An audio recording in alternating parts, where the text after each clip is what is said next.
Dhammapiti sukhaṃ seti vippasannena tejasā Ariyappavedite dhamme sadā ramati paṇḍito nayanti nettikā usukārā namayanti tejanaṃ Dāruṃ namayanti tacchakā attānaṃ damayanti paṇḍitā.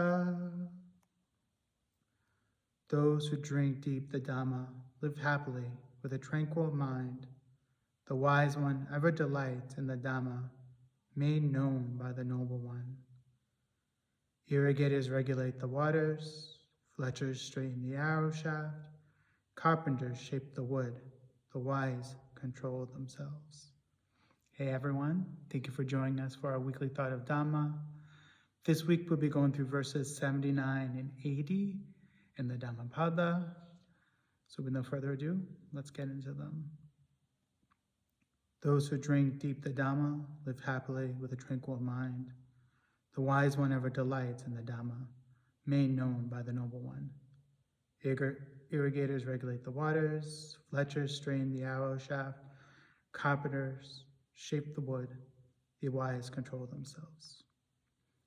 So when I read these verses, what comes to my mind is the Dhamma. Pursuing the Dhamma is a full-time job. Just as in verse 80, we have all these different jobs. Irrigators, fletchers, carpenters. As a Dhamma practitioner, just like all these other professions, it's a full-time job. It's something that we can't be lazy about, we can't be haphazard about. We need to pursue it with all intensity. Treat it as something that's truly valuable, just as these other jobs are very valuable, that they're very important, they have their purpose in our lives. The Dhamma has a purpose. It's to lead to a happy life, to lead to a peaceful life, to lead to a life of understanding. So just as you would take your own personal job, your day-to-day job very seriously, you should take the Dhamma very seriously and with the same respect and regard. Because it leads to something that's extraordinarily important. It leads to something that's very wonderful and great, to happiness, to tranquility, to peacefulness, to understanding. We put so much else in front of the Dhamma, where we should keep it at the same level or put it even above. That should be our primary purpose. But we're not going to be naive and think that everyone can have that luxury. But when we have time to pursue the Dhamma, when we have time to put 110% on it, then it should be above everything else. It already should be the way, but unfortunately we don't live in a perfect world. But the Dhamma is valuable. Religious practice or spiritual practice or anything like that. Those things are important. They have a purpose in our lives.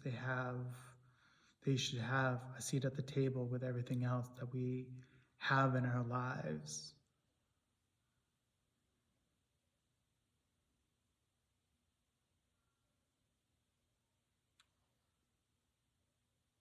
And what makes the Dhamma so wonderful that it can lead to so much.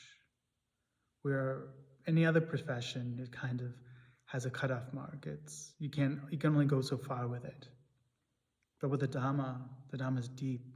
It leads to so much more.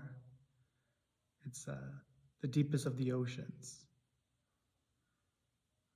It just goes, there's an end point to it. But it's just, there's more and more and more. We can learn so much more. We can learn about ourselves and the nature of reality, and it just leads to so much wonderful and peacefulness and greatness. So with those words, I really hope they have helped, and and I'll see you all next week.